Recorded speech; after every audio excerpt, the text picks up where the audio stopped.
Ni hao, halo semuanya, kembali lagi dengan Nubarta. Nonton bareng kita. Makasih ya udah setia menunggu updatean dari Nubarta. Semoga kalian masih akan tetap setia bersama Nubarta sampai akhir ya. Nah, kalau gitu nggak perlu lama lagi. Yuk langsung aja kita siapkan diri dan hati kita ke episode berikutnya. Selamat mendengarkan. Ketika Kingmu dan 32 penjaga berdiri di pintu masuk tempat fluktuasi energi terjadi, seorang pemuda mengenakan jubah hitam perlahan muncul di depan ekspresi tegang mereka. Kita sudah lama tidak bertemu. Apa perlu dibuat ribut-ribut begini? Melihat tatapan marah di depannya, Xiaoyan yang baru saja muncul tidak bisa menahan diri untuk tidak membeku. Kemudian, dia tersenyum malu dan memasang ekspresi polos. Sekelompok besar orang di dalam dunia spiritual menatap Xiaoyan di depan mereka. Bahkan wajah tua Kingmu tanpa sadar memperlihatkan ekspresi malu. Seiring berjalannya waktu, dia lupa bahwa selain Luo Ao, Xiaoyan juga memiliki piring giok untuk memasuki dunia spiritualnya. Setelah semua orang yang hadir mengalami sedikit kecanggungan, Kingmu akhirnya melangkah maju dengan senyum ramah di wajahnya. Tatapannya mengamati Xiaoyan di depannya dan berulang kali mengangguk sambil berkata, "Tidak buruk, aku sudah lama tidak bertemu denganmu. Kultivasimu benar-benar telah mencapai tingkat seperti itu." Dengan kultivasi Kingmu saat ini, dia secara alami dapat mengetahui bahwa Xiaoyan adalah raja asal bintang 8 hanya dengan sekali pandang. Xiaoyan dapat dianggap sangat kuat di antara generasi muda. Setelah beberapa putaran percakapan sopan, Xiaoyan menyadari bahwa King Feng tampaknya bersemangat untuk mencobanya. Jelas, dibandingkan dengan bualan Kingmu, dia lebih percaya pada hasil nyata. Kenapa kita tidak bertarung saja? Biarkan aku melihat seberapa kuat dirimu sekarang. Aku hampir berjamur setelah bertahun-tahun berkultivasi dengan membosankan, ucap King Feng. Xiaoyan mengerutkan bibirnya dan tersenyum saat melihat ini. Dia melesat ke udara, mengulurkan tangan kanannya dan membuat gerakan mengundang. "Anak baik, kalau begitu aku tidak akan bersikap sopan. Hati-hati." King Feng tertawa terbahak-bahak. Dengan satu pikiran, Origin Ki dengan cepat keluar dari tubuhnya dan dia muncul di depan Xiaoyan dalam sekejap mata. Dengan jentikan tangannya, Origin Ki Zamrud berkumpul di telapak tangannya dan menghantam telapak tangannya ke arah Xiaoyan. Ekspresi Xiaoyan tidak berubah, langkah kakinya berubah dan tubuhnya sedikit miring. Telapak tangan King Feng menyapu tubuh Xiaoyan. Segera setelah itu, tangannya yang lain meraih Xiaoyan. Kelima jarinya melengkung dan menerkam ke arah dada Xiaoyan. Namun, ketika telapak tangan King Feng melewati tubuh Xiaoyan, ekspresi semua orang yang hadir termasuk Kingmu langsung berubah. Bahkan Kingmu tidak tahan untuk terkejut dengan kecepatan yang begitu cepat. Pertumbuhan si kecil ini selama bertahun-tahun cukup mencengangkan. Kingmu berseru saat ia melihat Xiaoyan dengan mudah menghindari serangan beruntun King Feng. Pada saat yang sama, King Feng berbalik lagi dan menatap Xiaoyan. Ia tertawa terbahak-bahak dan melambaikan tangan kanannya saat cahaya Zamrud tiba-tiba muncul di matanya. Ketika King Feng tiba di depan Xiaoyan, tanah di bawahnya tiba-tiba terbelah dan tanaman merambat hijau dengan cepat menyebar ke langit. Dalam sekejap mata, mereka membentuk jaring yang tak terhindarkan yang mengelilingi Xiaoyan dan King Feng. "Hehehe, kau cukup cepat, tapi kali ini kau tidak bisa menghindar." King Feng melambaikan tangannya dan tanaman merambat itu segera berada di bawah kendalinya. Seperti ular berbisa, mereka dengan cepat menjerat Xiaoyan. Xiaoyan menggunakan tubuhnya untuk terus menghindari serangan tanaman merambat itu. Pada akhirnya, tanaman merambat itu benar-benar menjerat Xiaoyan. Terlepas dari apakah itu anggota tubuhnya atau kepalanya, semuanya terbungkus lapisan tanaman merambat. Jika itu adalah orang biasa, akan sulit baginya untuk melepaskan diri di bawah kendali seperti itu. "Bagaimana? Apakah kamu sudah mengaku kalah?" King Feng menyeringai. Begitu tubuh seseorang terikat oleh tanaman merambat ini, seseorang akan kehilangan kemampuannya untuk bergerak. "Oh, begitukah? Kakak King Feng, tanaman merambatmu ini tidak berguna melawanku." Namun, tepat saat King Feng menyeringai, Xiaoyan yang terbungkus lapisan tanaman merambat tersenyum tipis. Tatapan kejam tiba-tiba melintas di matanya yang hitam pekat. Tangannya yang ditarik oleh tanaman merambat tiba-tiba mengepal dan skill gajah kekuatan langsung dilepaskan. Tubuhnya yang terikat tiba-tiba tersentak pada saat ini, dan cahaya keemasan yang menyilaukan segera dilepaskan dari tubuh Xiaoyan. Cahaya itu dengan cepat menembus lapisan tanaman merambat, dan retakan mulai menyebar. Tak lama kemudian, tanaman merambat yang melilit tubuh Xiaoyan hancur oleh jurus gajah kekuatan. Sebelum King Feng bisa melakukan apapun, tawa lembut Xiaoyan terdengar di telinganya. "Kakak King, sekarang giliranku menyerang." Sambil tertawa terbahak-bahak, sosok Xiaoyan tiba-tiba muncul di hadapan King Feng. Kelima jari tangan kanannya mengepal dan ia segera meluncurkan pukulan keras ke bawah. Begitu suara ledakan terdengar, sosok King Fong segera mundur. Pada saat yang sama, ia mengendalikan lebih banyak tanaman merambat untuk menghalangi di depannya, membentuk perisai melingkar untuk menghalangi pukulan Shoyan.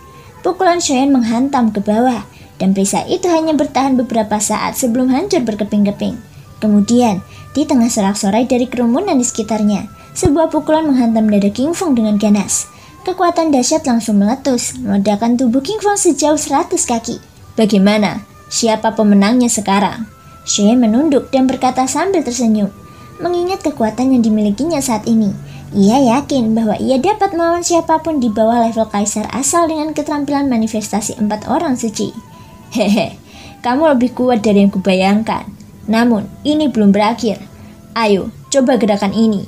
King Fong yang agak tegang tertawa kecil. Dengan satu pikiran, tanaman merambat keluar dari tanah di bawahnya dan dengan cepat terjalin bersama. Dalam sekejap mata, mereka telah berubah menjadi tongkat anggur hijau tua yang kokoh di tangannya. King Fong dengan panik menuangkan origin Ki-nya ke dalam tongkat itu. Setelah beberapa kali berputar, tubuhnya melompat ke udara saat dia mengangkat tongkat itu ke atas kepalanya. Shoyan, makanlah tongkat pencakar langitku. Sambil berteriak, dia mengayunkannya ke bawah. Cahaya hijau zamrud pada batang rotan itu semakin pekat saat jatuh. Seluruh batang rotan itu juga membesar. Tekanan angin yang kuat menyebabkan tanah di bawahnya membentuk lubang yang cukup dalam. Dia sudah menggunakan kartu asnya. Tongkat pencakar langit adalah kartu asnya. Jika berhasil, Shoyan kemungkinan besar akan... King Mu tanpa sadar mengerutkan kening saat melihat ini. Ia mulai merasa khawatir di dalam hatinya. Pada saat yang sama, ia diam-diam memarahi King Fong karena bersikap sembrono. Tak disangka, King Fong akan bertindak tanpa rasa takut di hadapan seorang teman. Tepat saat origin Ki di dalam tubuh King Mu mulai beredar, ia melirik, ekspresi panas membara di wajah Shoyan. Api ungu berkelebat di mata Shoyan saat origin Ki di dalam tubuhnya mulai beredar. Anak itu belum menggunakan kekuatan penuhnya. King Mu tidak dapat menahan rasa terkejutnya saat melihat ini, menyebabkan origin Ki dalam tubuhnya melambat. Dari kelihatannya, kekhawatirannya tidak perlu. Teknik gajah raksasa. Tubuh emas tiba-tiba muncul di permukaan tubuh Shoyan saat teriakan marah yang mengejutkan terdengar. Pada saat yang sama, dia tiba-tiba melambaikan tangannya yang besar. Api berwarna ungu segera menggumpal menjadi penggaris yang sangat besar di tangannya. Saat dia mengangkat kepalanya, dia melihat tongkat yang mengejutkan di atas kepalanya. Shoyan tidak hanya tidak takut, sebaliknya dia membuka mulutnya dan tertawa terbahak-bahak. Segera setelah itu, kakinya menghentak tanah dengan keras dan mengayunkan penggaris api besar di tangannya. Saat tabrakan itu terjadi, seluruh dunia berguncang tak terkendali. Gelombang energi menyapu dari titik tabrakan. Dalam beberapa menit, orang-orang yang hadir tidak percaya saat mereka melihat tongkat pencakar langit perlahan terbelah di bawah suhu yang sangat tinggi dari penggaris api besar. Tongkat pencakar langit itu dengan cepat terbungkus oleh api. Saat King Fong melepaskan tangannya, api itu membumbung tinggi sementara tongkat pencakar langit mulai retak satu demi satu inci. Akhirnya, itu berubah menjadi hujan api yang menutupi langit dan terbakar habis. Pertarungan di dunia spiritual telah berakhir. Hati semua orang dipenuhi dengan keterkejutan. Sulit untuk membayangkan bahwa meskipun King Fong telah menggunakan kekuatan penuhnya dan bahkan kartu trufnya, dia masih belum sebanding dengan Shoyan. Kekuatan bertarung Shoyan terlalu menakutkan. Sebagai tanggapan, Shoyan menyalakan api surgawi. Bagaimanapun, mereka berdua memiliki atribut yang saling bertentangan. Tongkat rotan King Fong kebetulan dilawan oleh api surgawi milik Shoyan. Namun, tidak ada seorang pun yang hadir bodoh. Meskipun kata-kata Shoyan memang masuk akal, itu hanya satu aspek. Jika Shoyan tidak mengandalkan kekuatannya sendiri, bahkan dengan bantuan api surgawi, tidak akan semudah itu untuk mematahkan tongkat pencakar langit King Fong. Sekarang, setelah pemenangnya ditentukan, hal berikutnya yang harus dibahas adalah kembalinya Shoyan ke dunia spiritual. Di kedalaman hutan pegunungan, Shoyan dan King Mu duduk berhadapan di depan sebuah rumah kecil dengan lingkungan yang sama. Teh hijau diletakkan di atas meja di depan mereka. King Fong memasang ekspresi malas saat ia duduk di atas batu di dekatnya. Matanya mengamati sekeliling dengan bosan. Dari waktu ke waktu, ia akan menggoda semut-semut di tanah dan tertawa lucu. Hahaha, anak kecil. Kau telah tumbuh cukup banyak setelah bertahun-tahun tidak melihatmu. Dulu, saat kau masih seorang bandi, King Fong sudah menjadi seorang dodi. Sekarang, kultivasimu telah jauh melampaui dia. orang tua ini merasa bersyukur padamu. King Mu perlahan mengambil cangkir teh di atas meja, menyesapnya dan tersenyum. Panatua, terima kasih atas perhatianmu. Shoyan buru-buru menangkupkan tangannya ke arah King Mu. King Mu mengangkat tangannya dengan lembut untuk menunjukkan bahwa Shoyan tidak perlu bersikap sopan. Setelah meletakkan cangkir tehnya, dia membuka mulutnya sekali lagi dan berkata, orang tua ini tahu bahwa kamu pasti sangat menderita di dunia luar. Untuk dapat menukar kekuatanmu saat ini, tentu saja bukan tugas yang mudah. Darah dan keringat yang harus kamu keluarkan bukan sesuatu yang dapat dibandingkan dengan orang biasa. Namun, orang tua ini juga percaya bahwa kamu tidak kembali menemui kami kali ini hanya untuk mengenang masa lalu, kan? King Mu yang beberapa saat lalu masih memuji Shoyan tiba-tiba mengubah topik pembicaraan. Senior, aku datang ke dunia spiritual kali ini karena aku punya permintaan. King Mu mengangkat alisnya saat kata-kata ini diucapkan. Pada saat yang sama, King Feng yang awalnya bermain-main sendiri segera berbalik. Wajahnya serius saat dia menatap Shoyan. Setelah itu, Shoyan dengan cepat melanjutkan bicaranya. Junior ini ingin meminjam orang dari dunia spiritual ginseng. Ucap Shoyan, meminjam orang. Mendengar ini, King Mu tidak bisa menahan rasa terkejutnya. Dengan kultivasi Shoyan saat ini, mengapa dia ingin meminjam orang dari dunia spiritual? Setelah itu, Shoyan memberitahu King Mu tentang situasi umum di wilayah selatan, serta pertempuran yang akan datang antara lembah api berkobar dan kedua sekte. Setelah mendengar ini, King Mu mengangguk dengan ekspresi mengerti. Jadi begitulah adanya. Saat berbicara, jari King Mu mengetuk meja dengan lembut seolah-olah sedang mempertimbangkan kemungkinan masalah ini. Wajah Shoyan penuh dengan desahan. Dia tahu bahwa alasan mengapa dunia spiritual bersembunyi dari dunia dan tidak muncul adalah karena mereka berharap untuk menjauh dari kekacauan dunia luar. Meminta mereka untuk mengambil resiko mengungkapkan seluruh dunia spiritual guna mendukung lembah api berkobar karena kata-katanya agak tidak realistis. Namun, meskipun dia tahu bahwa ini mungkin hasilnya, Shoyan tetap ingin mencobanya. Pemimpin klan, mari kita pinjami dia. Lagi pula, saudara Shoyan telah membantu dunia roh ginseng kita sebelumnya. Dia dapat dikatakan sebagai penyelamat klan kita. Selain itu, dunia roh ginseng kita memang telah bersembunyi dari dunia terlalu lama. Daripada bersembunyi selamanya seperti ini, aku percaya bahwa lebih baik keluar dan bertarung. Bahkan jika identitas klan kita terungkap, kita harus memberitahu dunia bahwa dunia roh ginseng kita tidak boleh dianggap enteng. Dari samping, King Feng melangkah maju dan membujuk King Mu dengan ekspresi yang tak terkendali. Dia juga memiliki perasaan yang dalam terhadap Shoyan. Jika dia bisa, dia pasti tidak akan tinggal diam dan tidak melakukan apa-apa. Selain itu, dia memang sudah lama mendambakan dunia luar. Melihat King Feng bertindak seperti ini, Shoyan juga berinisiatif untuk melemparkan tatapan penuh terima kasih kepadanya. Keduanya saling tersenyum. Pada saat yang sama, tatapan mereka tertuju pada King Mu seolah-olah mereka sedang menunggu keputusannya. Hei bocah nakal, kau benar-benar berbicara banyak untuk membujuk orang tua ini. Sedangkan kau, apa? Kapan orang tua ini mengatakan bahwa dia menentangnya? Shoyan adalah penyelamat dunia roh ginseng kita. Orang tua ini mengingat hal ini lebih jelas daripada kamu. Kita dapat memilih untuk tidak membantu orang lain. Tetapi selama Shoyan meminta, dunia roh ginseng kita harus melangkah maju. Segera setelah itu, King Mu mengerutkan bibirnya dan memarahi King Feng. Melihat ini, Shoyan dan King Feng tertawa terbahak-bahak. Shoyan buru-buru berdiri dan membungkuk kepada King Mu di depannya.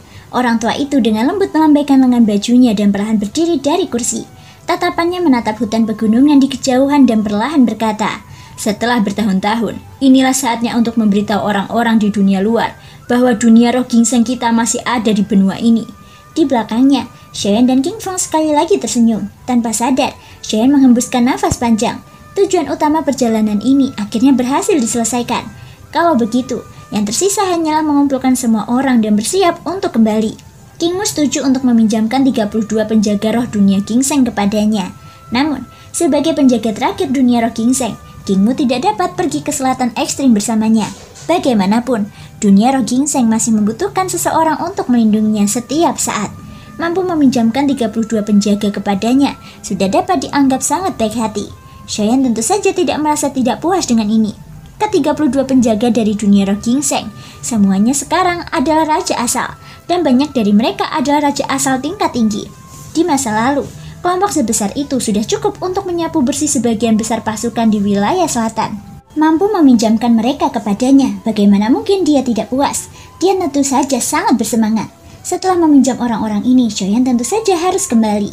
Dia percaya bahwa dengan bantuan 32 pengawal dari suku Roh Ginseng, kekuatan keseluruhan lembah api berkobar dalam pertempuran dengan kedua sekte pasti akan meningkat pesat. Pada saat itu, bahkan jika orang-orang dari aula hantu muncul, tekanan akan berkurang banyak. Namun, saat Shoyan dan yang lainnya bersiap meninggalkan kota liar kuno, fluktuasi energi yang agak familiar datang dari jauh dan menarik perhatiannya. Itu adalah merasakan fluktuasi energi. Ekspresi Shoyan tidak bisa tidak sedikit terkejut. Setelah ragu-ragu sejenak, dia sepertinya mengingat sesuatu dalam benaknya. Matanya berputar dan senyum muncul di sudut mulutnya. Ada apa? Apakah ada yang salah? Di belakangnya, King Feng bertanya dengan wajah curiga ketika dia melihat ekspresi di wajah Shoyan. Bahkan wajah orang-orang di belakangnya dipenuhi dengan rasa ingin tahu. Hahaha, mungkin waktu bagi kita untuk kembali akan tertunda untuk beberapa saat. Shoyan tersenyum. Setelah itu, ia memimpin kelompok itu dan terbang ke arah tertentu di luar kota liar kuno. Dalam waktu singkat, kelompok ini tiba di depan puncak gunung yang megah. Melihat puncak gunung yang menjulang tinggi di antara awan-awan di depan mereka, semua orang yang hadir tidak dapat menahan diri untuk tidak mengangkat alis mereka. Ada awan guntur yang berlama-lama di puncak gunung. Gelombang guntur terus bergemuruh. Lingkungan sekitar gunung dikelilingi oleh petir. Di dinding gunung, ada 3 kata besar yang mengandung tekanan samar yang diukir. Gunung abu-abu. Puncak gunung ini adalah pintu masuk ke kolam petir di ruang kosong kota liar kuno. Saat itu, Shoyan juga telah menggunakan kolam petir untuk menerobos kultivasinya. Tidak disangka, dia akan datang ke sini lagi hari ini. 3 kata besar yang mengandung tekanan Dodi. Di dinding gunung saat ini biasa saja di mata Shoyan. Dodi yang disebut elit telah menjadi sesuatu dari masa lalu bertahun-tahun yang lalu. Tidaklah berlebihan jika dikatakan bahwa segala sesuatu tetap sama, tetapi manusianya telah berubah. Shoyan tersenyum cerah sambil mendongak menatap puncak gunung di depannya.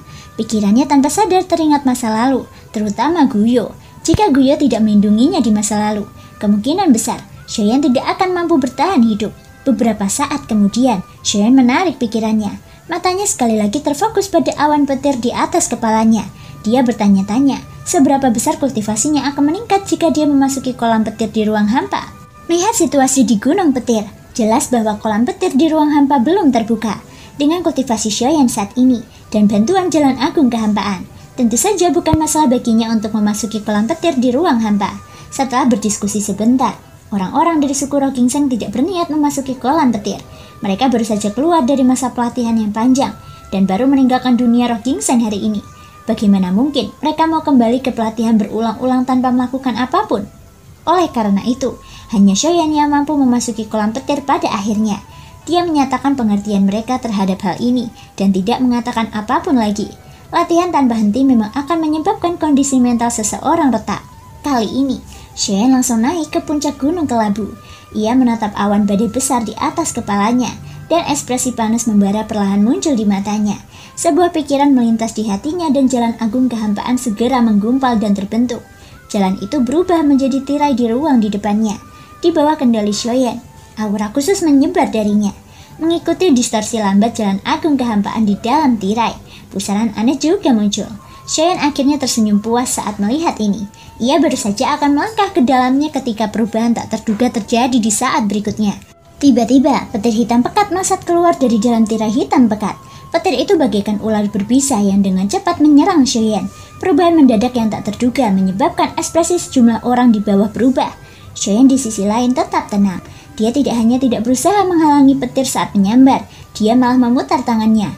Api yang ganas segera menyembur keluar dari telapak tangannya. Api itu berubah menjadi pusaran api besar yang dengan paksa menelan kekuatan petir ke dalam tubuhnya. Baru setelah itu, dia perlahan mengangkat kakinya dan melangkah ke dalamnya. Shoyan memasuki kolam petir lagi dengan mudah. Meskipun sudah bertahun-tahun ia tidak melihatnya, kesan itu masih segar dalam ingatannya. Dengan kultivasinya saat ini, Shoyan tiba di inti kolam petir dalam waktu singkat. Petir yang sangat besar jumlahnya sebanyak bulu sapi. Saat Shoyan berhenti, petir yang tak terhitung jumlahnya berkumpul di sekelilingnya dan berubah menjadi hujan petir yang menyerbu ke arahnya. Shoyan menjentikan jarinya. Dengan kilatan cahaya, Raja Utara langsung muncul di depannya dan memblokir dampak dahsyat dari kekuatan petir itu. Dari sudut pandang Shoyan, semua petir yang melesat ke arahnya tampaknya telah memasuki jurang tak berdasar.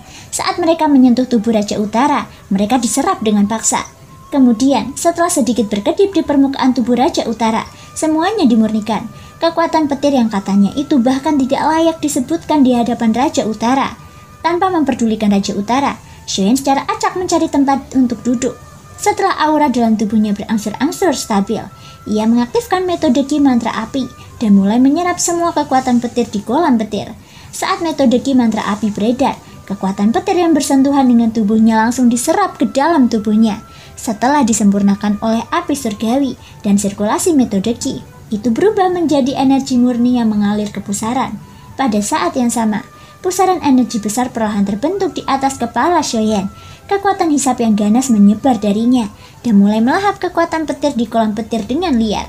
Di bawah pelahapan dan pemurnian yang terus-menerus ini, aura Shoyan berangsur-angsur naik. Terima kasih semua sudah mau mendengarkan dari awal sampai akhir. Sampai jumpa di episode berikutnya.